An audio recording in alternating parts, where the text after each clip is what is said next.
வணக்கம் நண்பர்களே. இன்னைக்கு நம்மோட பதிவில் தொல்லியல் அறிஞர் ஐயா சாந்தலிங்கம் அவர்கள் வரலாற்று ஆய்வில் வடக்கும் தெற்குங்கிற தலைப்பில் பேச இருக்காரு. ஐயாவை பற்றிய அறிமுகம் தனியாக தேவையில்லை. தொல்லியல், வரலாறு, கல்வெட்டுகள் இப்படி பல துறைகளில் ஆழமான அறிவும் அனுபவமும் கொண்டவர். கிட்டத்தட்ட அரை நூற்றாண்டு காலமாக தமிழ் சமூகத்துக்கு பல அரிய சேவைகளை செஞ்சுக்கிட்டு வர்றாரு. இன்னைக்கு மறக்காமல் இந்த பதிவை முழுமையாக பாருங்கள். பல அரிய தகவல்கள் உங்களுக்காக காத்துக்கிட்டு இருக்கு. இந்தியர்களுக்கு வரலாற்று உணர்வு இல்லை என்பது பொதுவாக ஆங்கிலேயர்கள் சொன்ன ஒரு செய்தி. அவர்கள் சொன்ன கருத்து ஓரளவிற்கு உண்மை, ஓரளவிற்கு தவறு. ஏனென்றால் இந்திய வரலாறு என்பது மகாபாரதம், ராமாயணம் போன்ற இதிகாசங்களின் கதைகளே வரலாறாக கருதப்பட்டது என்பார் ரோமிலா தாப்பர் அவர்கள். அதுதான் வரலாறாக நீண்ட நாட்களாக சொல்லப்பட்டு வந்தது. அந்த வரலாற்றிலும் கூட பெரும்பாலும் கற்பனைகளும் புனைவுகளுமாகத்தான் சொல்லப்பட்டிருந்தன. உதாரணமாக, ராமன் பிறந்ததே ஒரு புத்திரகாமேட்டி யாகத்தின் பயனாகத்தான் என்று சொல்லப்பட்டிருக்கிறது. இது போன்ற புனை கதைகளை இன்றும் கூட அந்த காவியங்கள் பேசிக்கொண்டுதான் இருக்கின்றன. அதைத்தான் வரலாறு என்று பெருவாரியான மக்கள் நம்பிக்கொண்டும் இருக்கிறார்கள். முதலாக வரலாற்று நூல் என்று சொன்னால் வட இந்தியாவை பொறுத்தளவிலே ராஜதரங்கிணி, கல்கணம் என்பவர் எழுதிய ராஜதரங்கிணி என்பதைத்தான் சொல்லலாம். கிபி 12ஆம் நூற்றாண்டிலே எழுதப்பட்ட அந்த நூல் காஷ்மீர தேசத்து பழங்கதைகளையும் அரச மரபுணர்களை பற்றியும் அவருடைய நாணயங்கள் பற்றியுமான செய்திகளை தொகுத்து சொல்லக்கூடிய ஒரு வரலாறாகத்தான் அது இருந்தது. எனவே அந்த காலத்து வரலாறு என்பது அப்போதுதான் ஓரளவிற்கு எழுதப்பட்டது என்று சொல்லலாம்.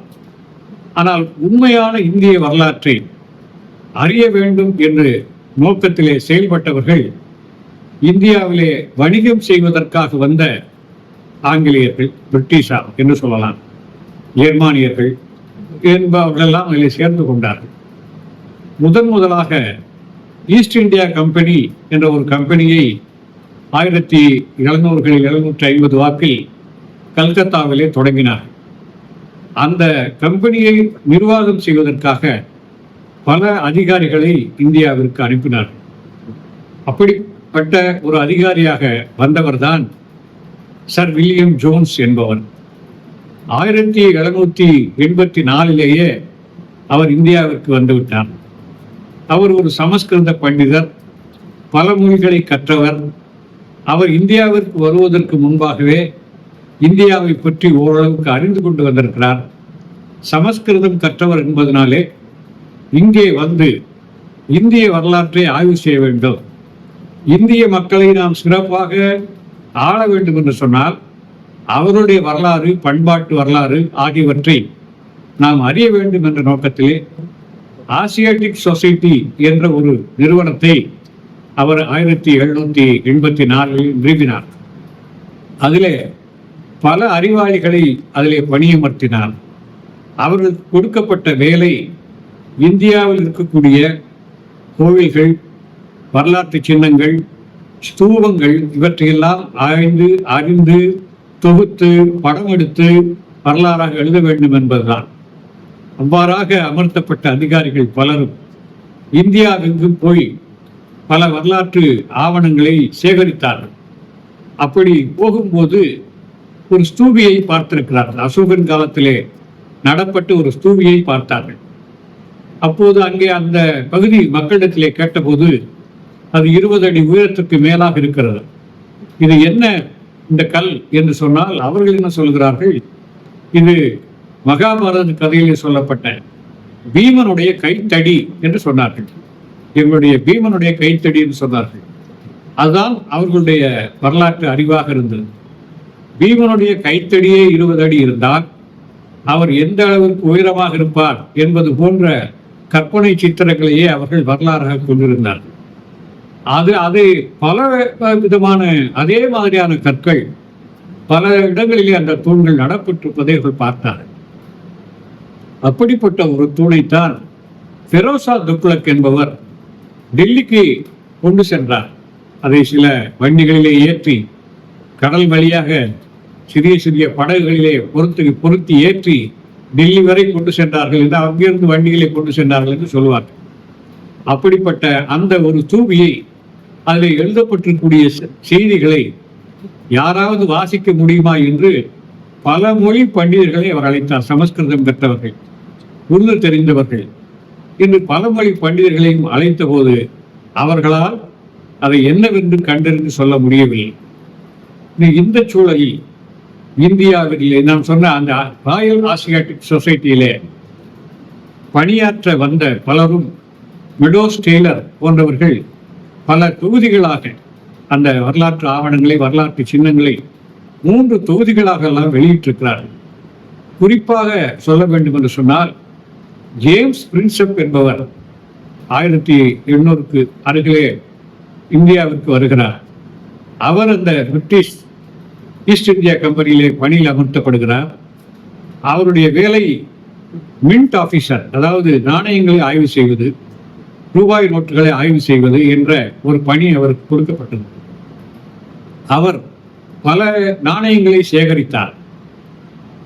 அதற்கு முன்பாக நான் முதலிலே சொன்னது போக இருந்த அந்த சாசனங்களிலே, தூண்களிலே, அதாவது கல் தூண்களிலே, பாறைகளிலே இருந்த சாசனங்களை மைப்படியாக எடுத்து வைத்திருந்தார். அவை யாரால் எப்போது எழுதப்பட்டது, என்ன செய்தியை தருகிறது என்று யாருக்கும் தெரியாது.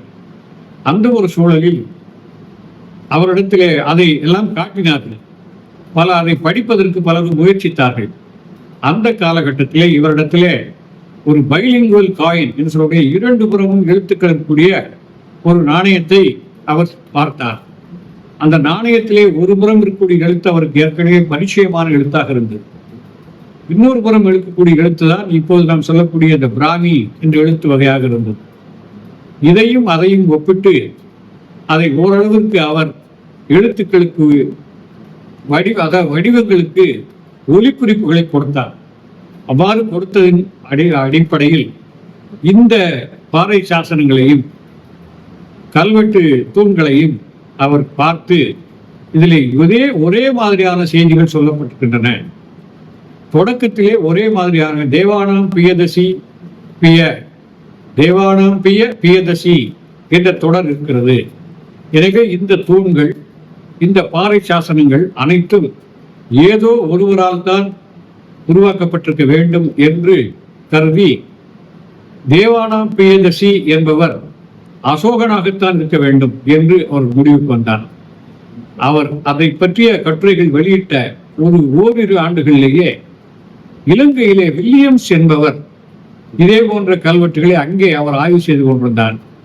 அவரும் இவருக்கு அடுத்த நிலையிலே இது தேவானாம் பிரியதசி என்று தொடங்கக்கூடிய கல்வெட்டுகள் அசோகன் காலத்திலே அவரால் உருவாக்கப்பட்டவை என்று சொன்னார்.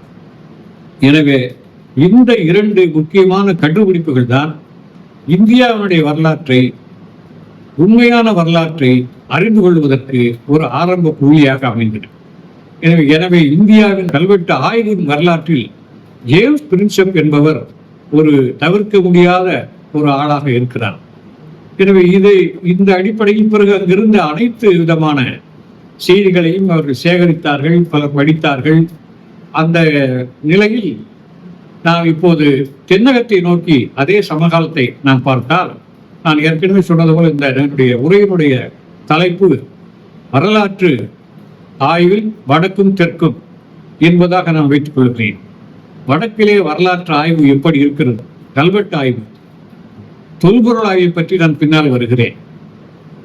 இந்த காலகட்டத்தில் தென்னிந்தியாவை பொறுத்தளவில், குறிப்பாக தமிழகத்தை பொறுத்தளவில் இந்த ஆய்வுகள் எவ்வாறு முன்னெடுத்து செல்லப்பட்டன என்று சொன்னால், 1882 ராபர்ட் சீவல் என்பவர் ஒரு நூலை வெளியிட்டார். டோபோகிராபிக்கல் லிஸ்ட் ஆஃப் இன்ஸ்கிரிப்ஷன்ஸ் என்று ஒரு 3 தொகுதிகளை வெளியிட்டார்.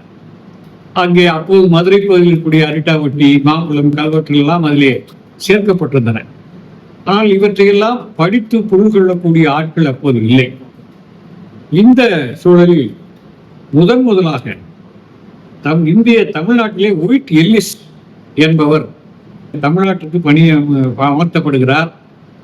அவர் ஒரு கிளார்க்காக, ஒரு எழுத்தராகத்தான் தமிழ்நாட்டுக்கு வருகிறார். சமஸ்கிருதம் கற்றவர், வேறு சில மொழிகளையும் தமிழையும் கற்றார். திருக்குறளின் மீது அதீதமான காதல் கொண்டு அதை மொழிபெயர்த்தார் என்றெல்லாம் அவர் தென்னிந்திய வரலாறு என்பது ஒரு தென்னிந்திய மொழிகள் அல்லது தமிழ் என்பது ஒரு மாறுபட்ட, அதாவது இந்திய மொழிகளிலிருந்து ஒரு மாறுபட்ட மொழியாக அவருக்கு தோற்றமளித்திருக்கிறது.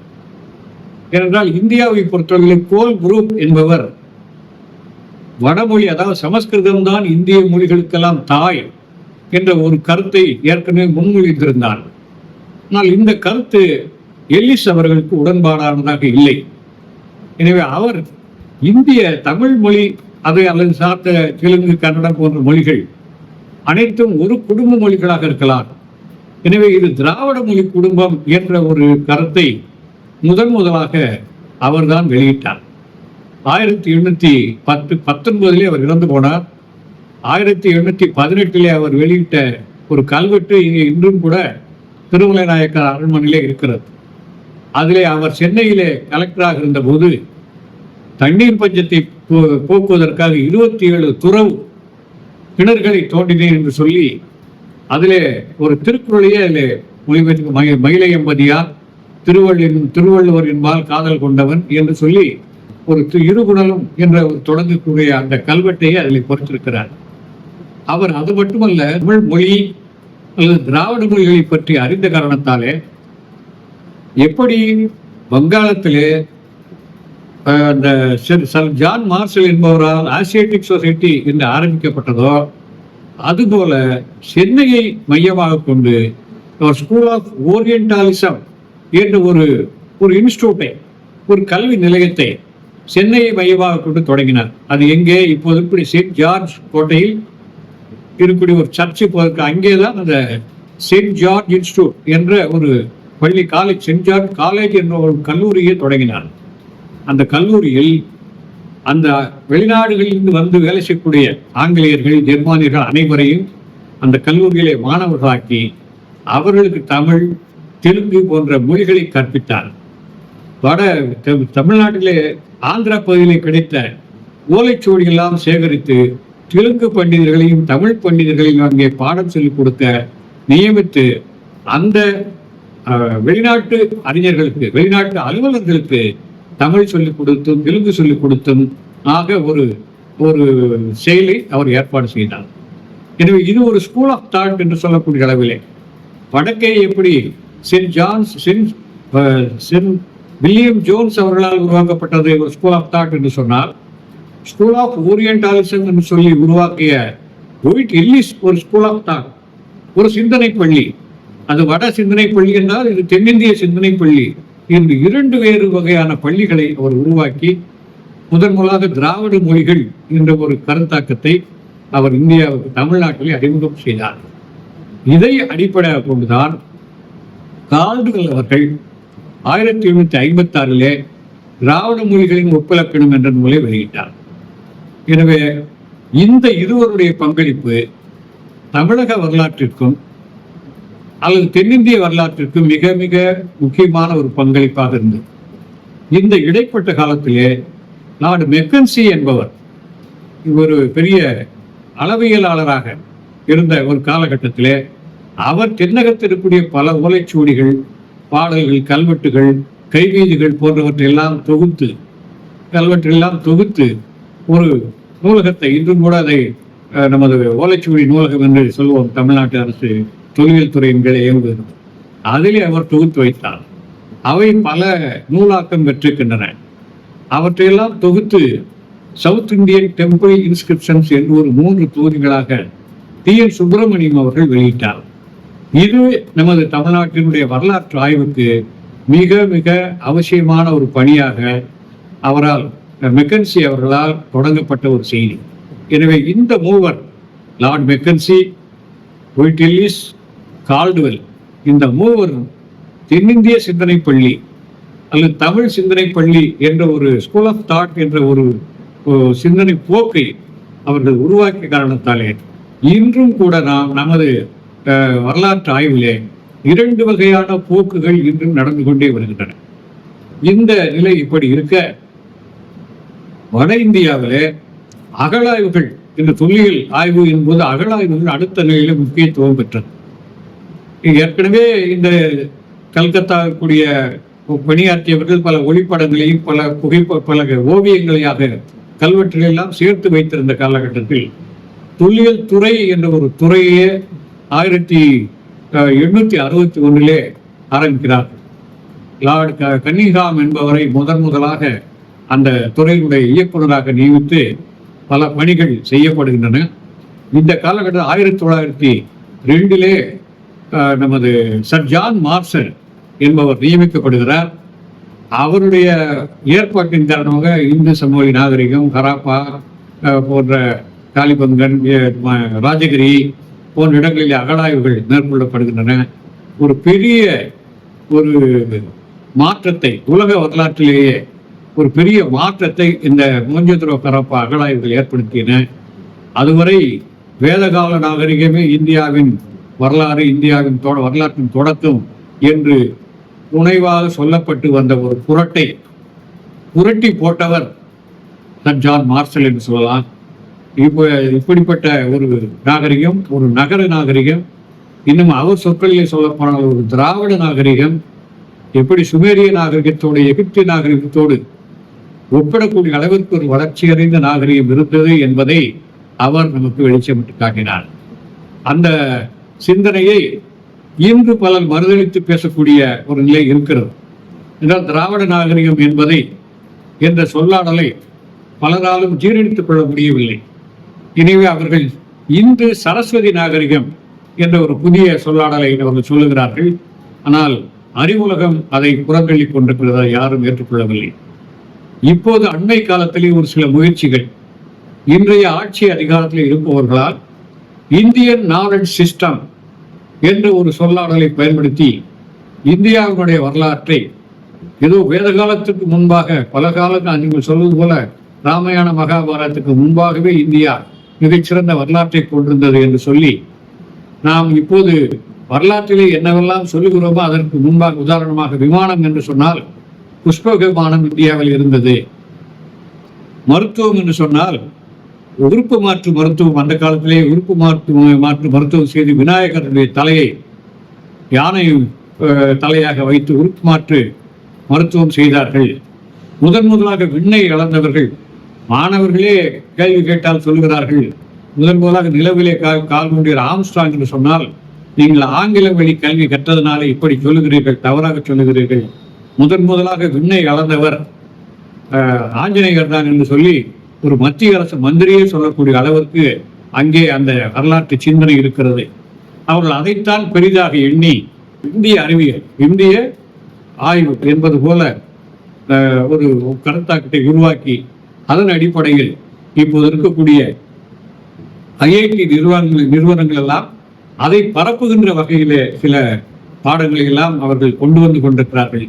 இப்படிப்பட்ட ஒரு சூழலில் தென்னிந்தியாவை பொறுத்தளவில், தமிழ்நாட்டை பொறுத்தளவிலே பார்த்தால் இவற்றுக்கு மாறாக அடிப்படை தரவுகள், கல்வெட்டுகள், செப்பேடுகள் இவற்றின் அல்லது அகழாய்வு சான்றுகளை வைத்துக் கொண்டு மட்டுமே ஆய்வுகளை, வரலாற்று ஆய்வை அணுகுவது என்ற ஒரு சரியான பார்வை தமிழ்நாட்டிலே நிலை கொண்டிருக்கிறது. இன்னும் கூட சொல்லப்போனால் நமது அடிப்படை ஆதாரமாக எடுத்துக்கொள்ளக்கூடிய செப்பேடுகள், பாண்டியர் காலத்து செப்பேடுகள் 10, பல்லவர் செப்பேடுகள் 30 என்று பல செப்பேடு தொகுதிகள், சோழர்கள் செப்பேடுகள் எல்லாம் பல தொகுதிகளாக வெளியிடப்பட்டிருக்கின்றன. அதிலே சொல்லப்படக்கூடிய அந்த வடமொழி செய்திகள் எல்லாம் இன்னும் வடநாட்டிலே சொல்லப்படுவது போல பல மூட நம்பிக்கைகளின் அடிப்படையிலான செய்திகள் சொல்லப்பட்டிருந்தாலும் கூட உண்மை செய்திகள், அதாவது வரலாற்று செய்திகள் என்று வருகின்ற போது தமிழிலே சொல்லப்படக்கூடிய செய்திகள் எல்லாம் அறிவியல் ரீதியாக ஏற்றுக்கொள்ளத்தக்க செய்திகளாக இருக்கின்றன. உதாரணமாக ஒன்றை மட்டும் நான் இங்கே சொல்லலாம் என்றிருக்கிறேன். பல்லவர் செப்பேடுகளிலே பல்லவர்கள் எப்படி வந்தார்கள் என்று அவருடைய குடிகளை பற்றி சொல்லுகின்ற போது துரோணாச்சாரியரை பற்றி சொல்வார். துரோணர், அவருடைய மகன் அஸ்வத்தாமன், அஸ்வத்தாமனுக்கு மகன்களாக பல்லவர்கள் பிறந்தார்கள் என்று சொல்வார்கள். இந்த துரோணர் எப்படி பிறந்தார் என்று சொன்னால், ஒரு ரிஷியினுடைய விந்து திடீரென்று ஸ்கலிதமாகி ஒரு துரோணம் என்ற ஒரு பாத்திரத்திலே விழுந்து விட்டது. எனவே அதை வீணாக கூடாது என்பதற்காக அதை ஒரு ஆணாக பிறக்க வைத்து அவருக்கு துரோணாச்சாரியார் என்று பெயர் கொடுத்தார்கள். துரோணம் என்ற பாத்திரத்திலே விழுந்தது காலமாக அவருக்கு துரோணாச்சாரியார் என்று சொன்னார்கள். அவர் பிராமணர். ஆனால் அந்த பிராமணர் பிறகு போர்க்களை கற்று பிரம்மசத்திரியர் ஆனார். அவருக்கு அஸ்வத்தாமன் பிறந்தான். அவனுக்கு பின்னால் இந்த பல்லவரசர்கள் பிறந்தார்கள் என்று ஒரு பொய்யான கதையை அவர்கள் எழுதி வைத்திருக்கிறார். அது இந்திய பாண்டியர்களுடைய வரலாற்றை எடுத்துக்கொண்டால் அவர்கள் சந்திர குலத்தைச் சேர்ந்தவர்கள். அவருடைய மூதாதையர்கள் இவ்வாறு. அதிலும் சொல்லப்போனால் அகத்தியரிடம் அவர் தமிழ் கற்றார்கள் என்று 7-8ஆம் நூற்றாண்டு செப்பேடுகளிலே சொல்லப்பட்டிருக்கின்றன. ஆனால் அகத்தியர் எப்போது தமிழ்நாட்டிற்கு வந்தார் என்பதிலேயே நமது வரலாற்றிலே பல குளறுபடிகள் இருக்கின்றன. பாண்டியருடைய செப்பேடுகளிலே சொல்லுகின்ற போது பாண்டியர்கள் அகத்தியரோடு தமிழாய்ந்தார்கள் என்று சொல்லுகிறார். அப்படியானால் பாண்டியர்களை நாம் சங்ககால பாண்டியர்களாக எடுத்துக்கொண்டாலும் கூட அகத்தியருடைய காலத்தை சங்க காலத்திலே சொல்ல வேண்டும். ஆனால் நமக்கு செப்பேடுகளிலே இந்த செய்தி 7ஆம் நூற்றாண்டு 8ஆம் நூற்றாண்டிலே சொல்லப்படுகிறது. அதற்கு முன்பாக அகத்தியரை பற்றி சொல்கிற கும்பமுனி என்று சொல்கிறார். தடவினில் தோன்றியவர் என்று சொல்கின்ற போது அவரும் அப்படித்தான் ஒரு கும்பத்தில் இருந்தே பிறந்தார். அது மட்டுமில்லாமல் அவர் கடலையே குடித்தார் என்பது போன்ற கதைகள் எல்லாம் நமது செப்பேடுகளிலே பார்க்கிறோம். எனவே இங்கும் கூட தொடக்க காலத்திலே சாசனங்களை எழுதிய பிராமணர்கள் இப்படிப்பட்ட கதைகளையும் பொய்யையும் புனை சுருட்டையும் நமக்கு ஆவணங்களில் பதிவு செய்திருக்கிறார்கள். அவற்றையெல்லாம் நாம் தவிர்த்து விட்டு அதில் இருக்கக்கூடிய வரலாற்று செய்திகளை மட்டுமே நாம் எடுத்துக்கொண்டு வரலாற்றை எழுத வேண்டிய நிலையிலே இருக்கிறோம். இப்போது கிடைக்கக்கூடிய தரவுகள், நமது அகழாய்வு செய்திகள், இவற்றையெல்லாம் வைத்து பார்த்தால் இதை நமக்கு ஏற்கனவே நாங்கள் பல முறை பேசியிருக்கிறோம். இருந்தாலும் கூட சொல்ல முடியும். இந்திய தமிழ்நாட்டினுடைய அண்மைக்கால அகழாய்வுகளிலே எழுத்துக்கள் பொறித்த பானையோடுகள் 1000க்கும் மேற்பட்டவை கிடைத்திருக்கின்றன. இவற்றையெல்லாம் நாம் அறிவியல் பூர்வமாக ஆய்வு செய்த புளோரிடா இன்ஸ்டிடியூட்ல அந்த ஏஎம்எஸ் டேட்டிங் என்று சொல்லக்கூடிய வகையிலே ஆய்வு செய்த போது கிட்டத்தட்ட 73 சான்றுகளிலே 43 சான்றுகள் அசோகன் காலத்திற்கு முந்தைய எழுத்துக்களை கொண்டவையாக இருக்கின்றன. எனவே தமிழ்நாட்டு வரலாற்றை பொறுத்தளவிலே தமிழர்கள் எழுத்துக்களை தாங்களே குறியீடுகளில் உருவாக்கி கொண்டார்கள். எழுத்தறிவு பரவலாக இருந்தது. சாமானிய மக்களிடத்திலே குயவர்கள், பானை வரைபவர்கள் அல்லது பானையை வாங்குபவர்கள் தங்களுடைய பெயர்களை பொறித்துக் கொள்ளக்கூடிய ஒரு வகையிலே எழுத்தறிவு பெற்றவர்களாக இருந்தார்கள். அதன் அடிப்படையில் ஏராளமான சங்க புலவர்கள், பாடல் புனையக்கூடிய அளவிற்கு 449 புலவர்கள் கிமு காலத்திலே 300-400 இருந்தார்கள். அதிலும் குறிப்பாக பெண்பார் புலவர்கள் 36 பேர் இருந்தார்கள். எனவே வட இந்திய சிந்தனை போக்கிலே பெண்களுக்கு கல்வி கொடுக்கக்கூடாது, அனைவருக்குமான கல்வி மறுக்கப்பட்டது, குறிப்பிட்ட சமூகம்தான் கல்வி கற்க வேண்டும் என்று இருந்த ஒரு சூழல். அவருடைய ஆய்வுகள் அப்படிப்பட்ட ஒரு போக்கில் இருந்தபோது தென்னகத்தை பொறுத்தளவில், குறிப்பாக தமிழ்நாட்டை பொறுத்தளவில் அனைவருக்குமான கல்வி, பெண்களுக்கும் கல்வி, அனைத்து ஜாதியினருக்கும் கல்வி என்பதை கொடுத்தது தமிழ்நாடு என்றால் இருக்கக்கூடிய செப்பேட்டு ஆவணங்கள் எழுதியவர்கள் பெரும் பனைக்காரன் என்று பெயர் பெற்ற ஆசாரிகளாக இருக்கிறார்கள். அதாவது உலோகத்தை பயன்படுத்தக்கூடிய ஆசாரிகள், கல்வி கற்றவர்களாக இருக்கிறார்கள். எனவே அந்த அடிப்படையில் ஏராளமான அரசர்கள் பாடல் பாடக்கூடிய அளவிற்கு கடலூர் மாயின் இளம்பெரு வழுதி, அறிவுடை நம்பி, நெடுஞ்செழியன் போன்ற பாண்டிய மன்னர்கள் அவர்களே பாடல் புனையக்கூடிய அளவிற்கு கல்வி பெற்றிருந்தார்கள். அதுபோல பெண்களிலே 36 பேர் பாடல் புனையக்கூடிய அளவிற்கு கல்வியறிவு பெற்றிருந்தார்கள். சமுதாயத்தின் அடித்தட்டு மக்கள் எல்லாம் கல்வியறிவு பெற்றிருந்தார்கள். வரலாற்றிலே அவர்களுக்குரிய பங்களிப்பை ஆற்றியிருந்தார்கள். 6-7ஆம் நூற்றாண்டு 8ஆம் நூற்றாண்டுகளிலே சமணர்கள் பல இடங்களிலே உண்டு உறைவிட பள்ளிகளை உருவாக்கி அனைவருக்குமான கல்வியை உறுதிப்படுத்தினார்கள். இந்த வகையில் நாம் வரலாற்றை பார்த்தால் இந்திய வரலாறு 2 வேறு துருவங்களாக இருக்கின்றன. ஒன்று வடக்கில் வேறு விதமான வரலாறு, அடிப்படையான அறிவியல் ஆதாரங்களை புறந்தள்ளிவிட்டு வெறும் பொய்களையும் புனை கதைகளையும் சொல்லக்கூடிய வரலாறாக இருக்கின்ற போது, தமிழக வரலாறு, தென்னக வரலாறு அடிப்படை ஆதாரங்களை, அறிவியல் சான்றுகளை, தொல்லியல் சான்றுகளை, கல்வெட்டுகளை மீட்டும் கொண்டு எழுதப்படக்கூடிய ஒரு வரலாறாக இருக்கிறது. இந்த வகையில் வரலாற்று ஆய்வில் வடக்கு ஒரு பக்கமாகவும் தெற்கு ஒரு பக்கமாகவும் பிரிந்து செயல்படுகிறது. இது ஏற்றுக்கொள்ளக்கூடிய வகையான ஆய்வுகள் தென்னகத்திலே தான் தோன்றியிருக்கின்றன. எனவேதான் மனோன்மணியம் சுந்தரம்பிள்ளை சொன்னதாக சொல்வார்கள், இந்தியாவின் வரலாறு இங்கே காவிரி கரையிலிருந்து எழுதப்பட வேண்டும் அல்லது குருணை கரையிலிருந்து எழுதப்பட வேண்டும் என்று சொன்னார் என்று சொல்வார்கள். அதுபோல இந்தியாவின் வரலாறு தெற்கிலிருந்து எழுதப்பட வேண்டும். அதுதான் உண்மையான வரலாறாக இருக்கும் என்று என்னுடைய உரையை நிறைவு செய்கிறேன்.